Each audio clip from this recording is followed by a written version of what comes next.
एक WhatsApp group में मेरी बहस हो गई एक आरएसएस के व्यक्ति से, और वो बहस इस बात को लेकर हो गई कि आरएसएस एक विशुद्ध हिंदूवादी संगठन नहीं है। जो लोग आरएसएस में हैं, कई सालों तक उससे जुड़े रहे हैं, आरएसएस को अपना धन, अपना समय, अपनी ऊर्जा दे चुके हैं, वे इस सत्य को स्वीकार करने के लिए तैयार नहीं हैं कि आरएसएस एक विशुद्ध हिंदूवादी संगठन नहीं है या एक हिंदूवादी संगठन नहीं है। वे इस सत्य को स्वीकार नहीं कर रहे हैं, क्योंकि आरएसएस बेसिकली एक कल्ट है अपने आप में। अब वो कल्ट में कोई व्यक्ति फंसा हुआ हो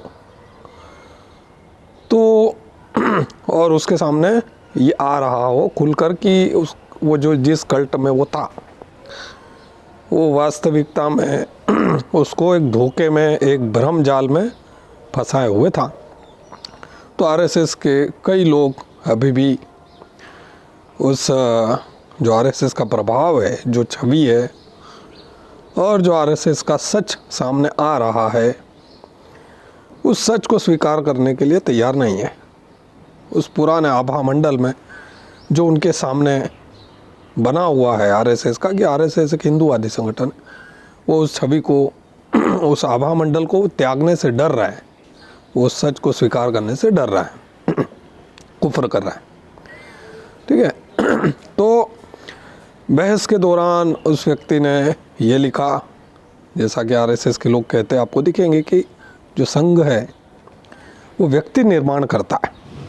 फिर मैंने इस पर सोचा और मैंने निष्कर्ष निकाला कि संघ व्यक्ति निर्माण नहीं, संघ एक भ्रमित व्यक्ति निर्माण करता है, जो संघ से जुड़ा रहेगा और कई वर्षों तक, और जो एक पूरा एक प्रोडक्ट जब निकलेगा संघ का, तो वो भ्रमित व्यक्ति होगा। और वो व्यक्ति भ्रमित, वो कौन होता है? हिंदू होता है। आरएसएस हिंदुओं को भ्रम में रखता है, भ्रमित करता है, और भ्रमित व्यक्तियों के प्रोडक्ट निकालता है। अच्छा, ऐसा नहीं है कि आरएसएस मुस्लिम और ईसाइयों को भ्रमित नहीं करता, वो उन्हें भी भ्रम में रखे हुए है। आरएसएस की सफलता इस बात में है कि वो सबको भ्रमित करके रखे। तो ये जो मैंने सोचा कि भ्रमित व्यक्ति निर्माण करता है, इसके बारे में मैं आपको बताऊंगा। पहले आपको ये बात आप सीखें कि किसी संगठन या किसी पार्टी के नाम का क्या मतलब है। आपको कुछ उदाहरण देता हूं मैं।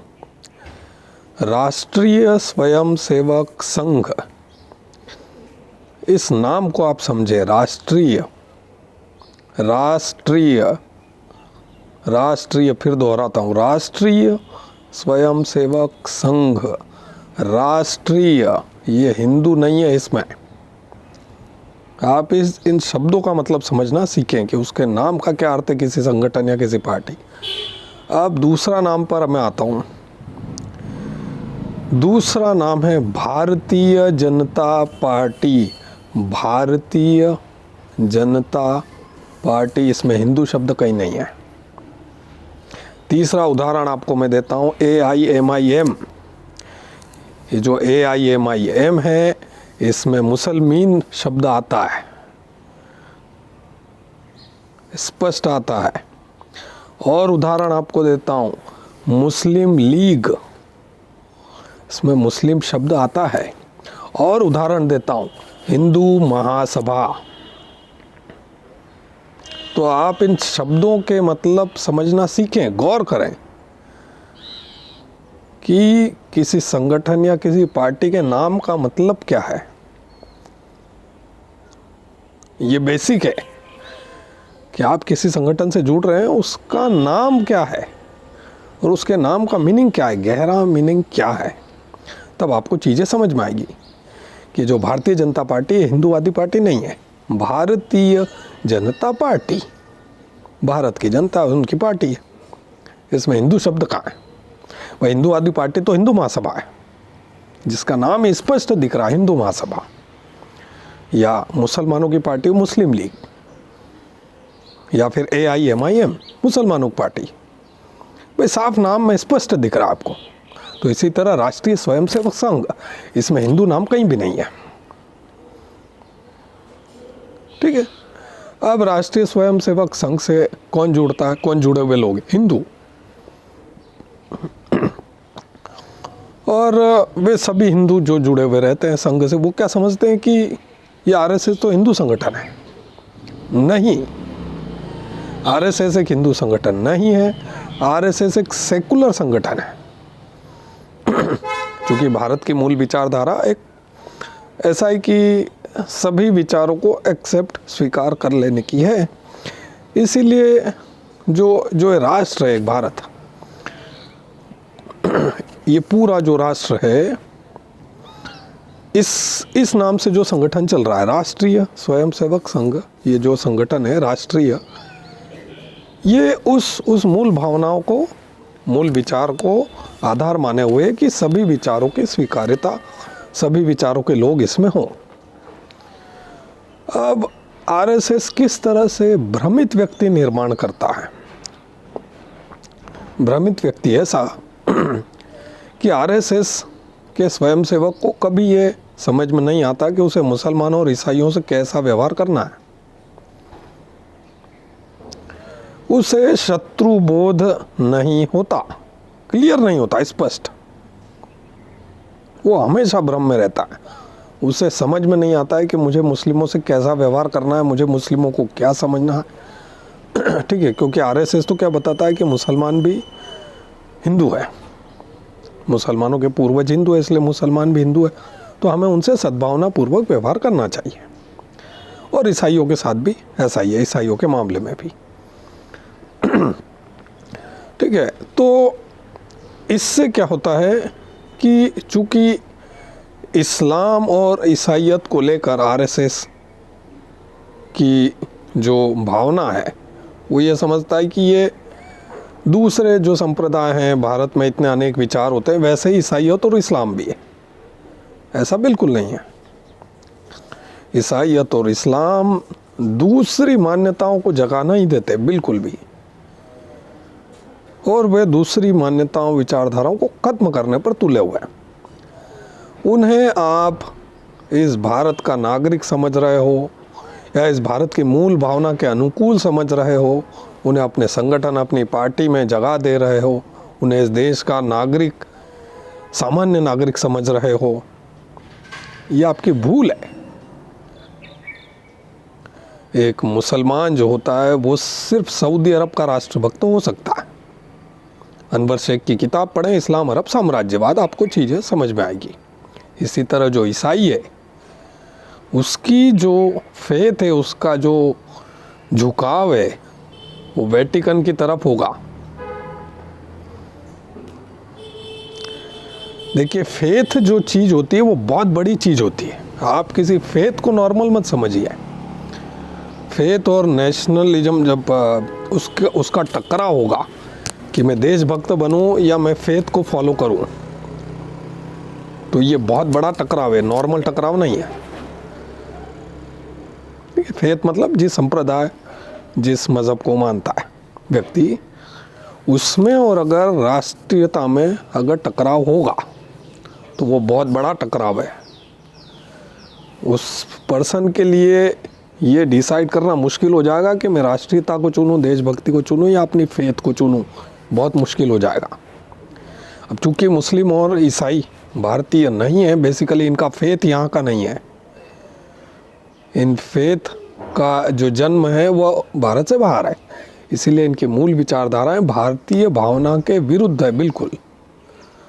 और इनको आप इंक्लूड करके चल रहे हो, चूँकि राष्ट्रीय स्वयंसेवक संघ है, इसमें भी आपको मुस्लिम और ईसाई दिखेंगे, और भारतीय जनता पार्टी, इसमें भी मुस्लिम ईसाई दिखेंगे आपको। तो जो संघ के अंदर का जो हिंदू होता है, जो आरएसएस के अंदर जो हिंदू होता है, वो भी भ्रम में पड़ जाता है।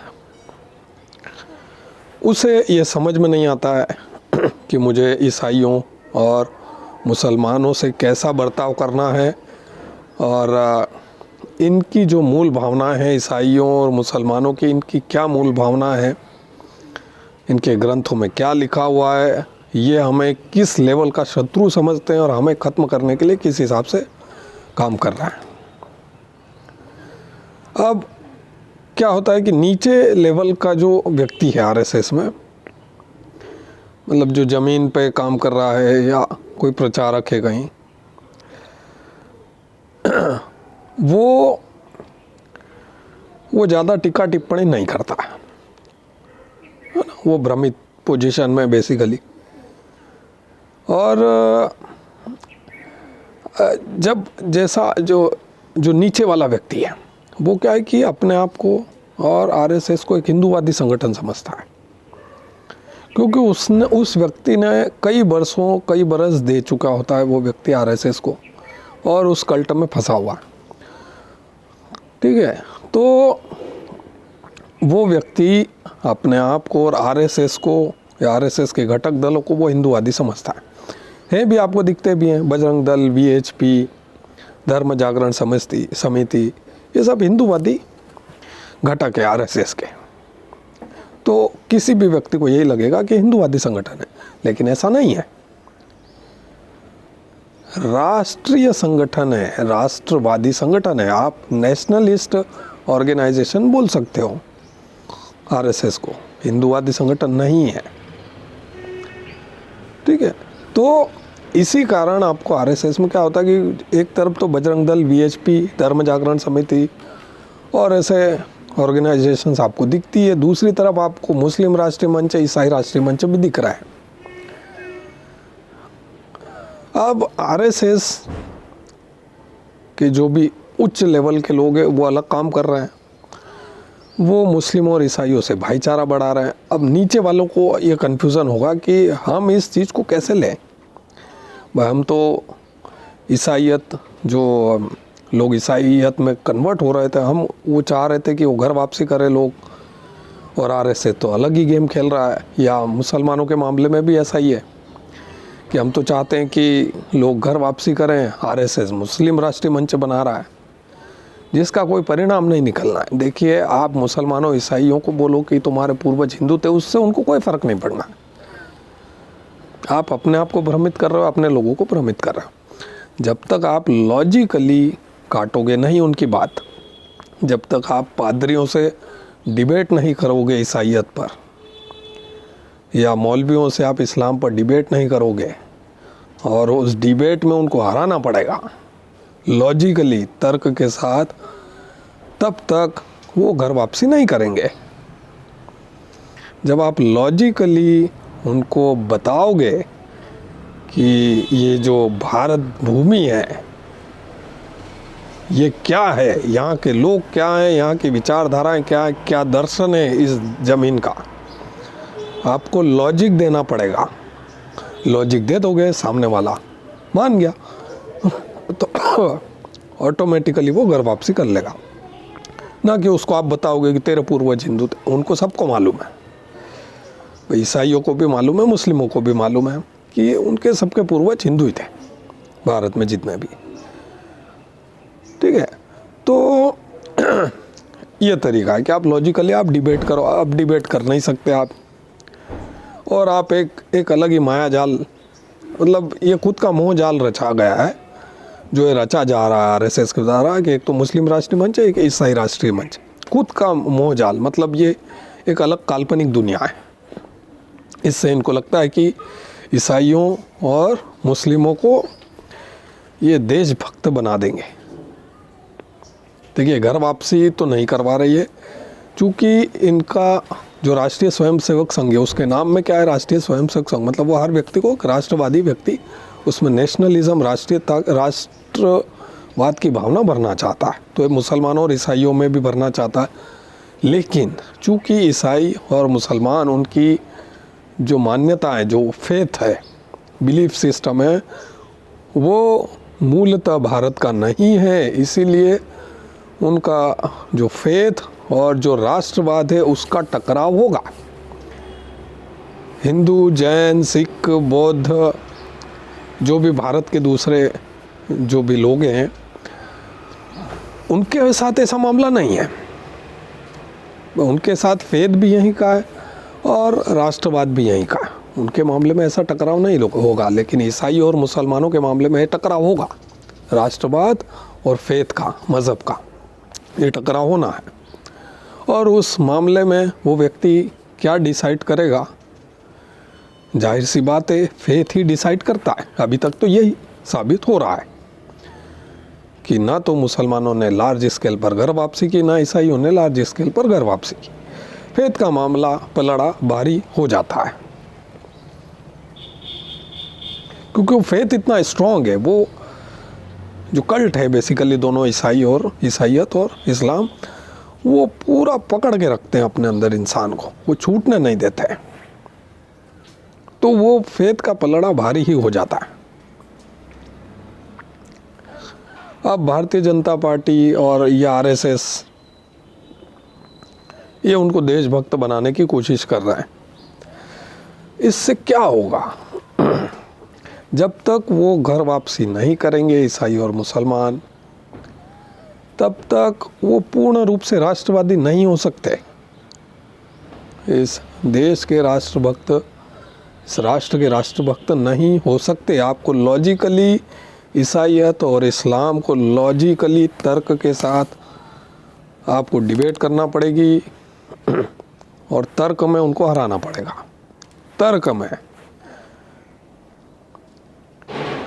में हराओ और किसी एक पादरी को घर वापसी कराओ, उसके पीछे हजारों लोग वापस घर वापसी कर लेंगे। लेकिन आरएसएस ये नहीं करेगा। अब जो आरएसएस के उच्च पदाधिकारी जो लोग कर रहे हैं, ईसाई राष्ट्रीय मंच, मुस्लिम राष्ट्रीय मंच, ये जो कर रहे हैं, इससे नीचे के जो जिन्होंने कई बरसों बरस दिए हैं, नीचे के प्रचारक हैं, जो भी अपने या लोग जुड़े रहते हैं, शाखा में जाते रहते हैं, बस संघायु जिनकी 5 साल 10 साल 15 साल 20 साल हो चुकी है, वो लोग एक भ्रम की स्थिति में हैं और रहते हैं। वो हमेशा रहते ही हैं। आरएसएस का कॉन्सेप्ट ही ऐसा है कि आरएसएस खुले तौर पर मुस्लिमों और ईसाइयों को दुश्मन नहीं मानता, तो क्योंकि वो उन्हें हिंदू समझता है। आरएसएस के अंदर आप जाओगे, आपको डेफिनेशन क्या दिखेगी, हिंदू कुश पर्वत के दक्षिण में जितने भी लोग हैं वो सभी हिंदू हैं। तो वो आरएसएस के व्यक्ति को ये भ्रम हो जाएगा कि मुस्लिम और ईसाई भी हिंदू है।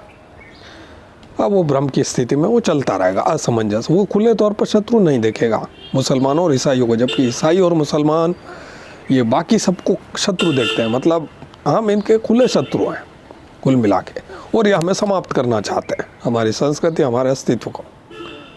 और उस पर एक ईसाइयत का झंडा लहराना चाहता है कि इस्लाम का झंडा। तो ये कॉन्फ्लिक्टिव सिचुएशन है।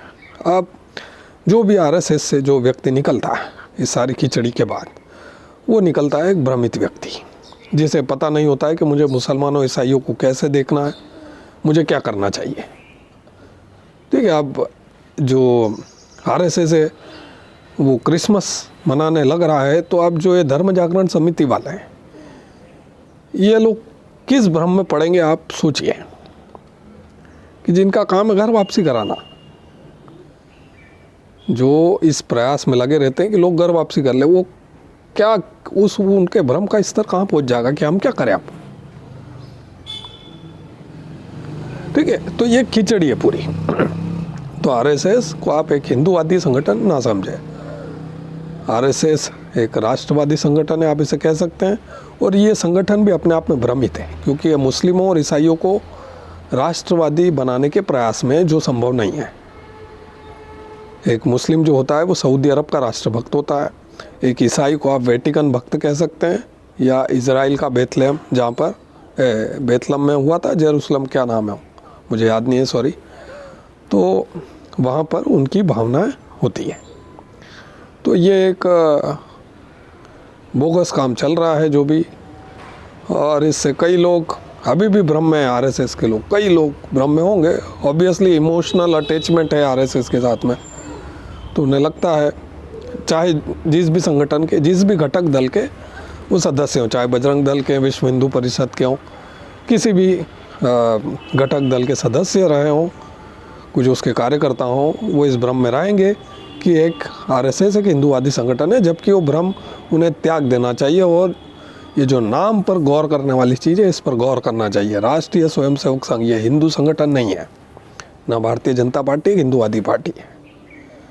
ठीक है, तो भ्रमित ना हो और ये बात जान लें कि मुस्लिम और ईसाई राष्ट्रवादी नहीं हो सकते, क्योंकि वो इस धरती पर उनका फेथ नहीं है। भारत में उनका मज़हब नहीं पैदा हुआ है, भारत में उनका संप्रदाय नहीं पैदा हुआ, इसलिए भारतीयता की मूल भावना के विरुद्ध है वो बिल्कुल।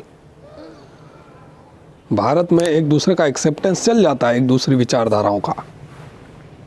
भारत में काम सूत्र भी है, भारत में योग भी है, ठीक है। भारत में ओशो भी है, विवेकानंद भी है, चारवाक भी है, ये सब भारत में संभव है।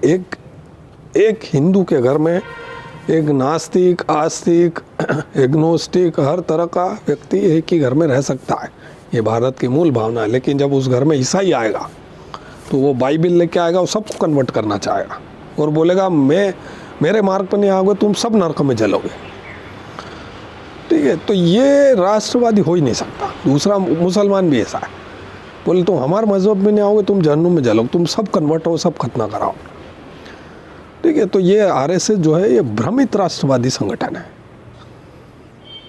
ठीक है। राष्ट्रवादी क्योंकि सिर्फ हिंदू हो सकता है, हिंदू, जैन, सिख, बौद्ध, और ये भ्रमित जब खुद ही है संगठन अपने आप में, तो इससे जो प्रोडक्ट निकलेंगे जितने भी शाखा में जाकर वो सभी भ्रमित ही निकलेंगे,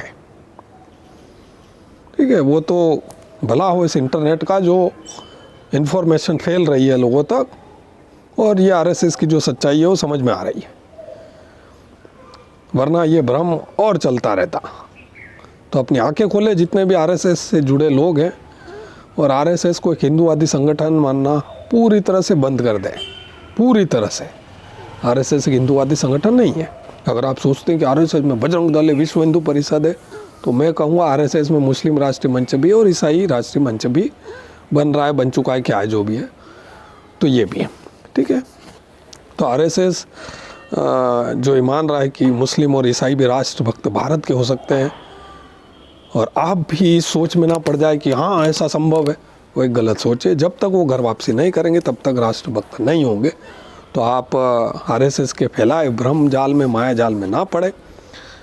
और अगर आप कुछ ऐसा काम कर रहे हैं आरएसएस से जुड़कर कि घर वापसी चलाने वाला, तो आप सोच लें कि आरएसएस आपको सपोर्ट नहीं करेगा, आप कहीं फंस जाएंगे तो आपके साथ दिक्कत होगी।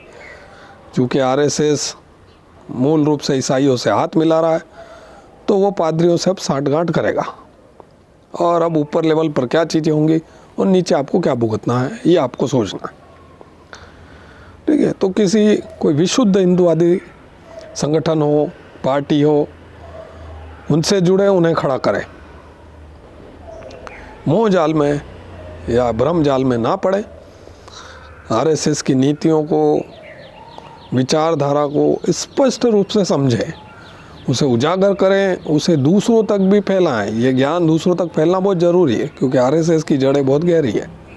जब तक एक ज़मीनी स्तर के स्वयंसेवक को, प्रचारकों को ये समझ में नहीं आएगा कि आरएसएस है क्या, किस तरह से भ्रम जाल फैलाती है, तब तक इसका विकल्प, इसका निदान बहुत मुश्किल है।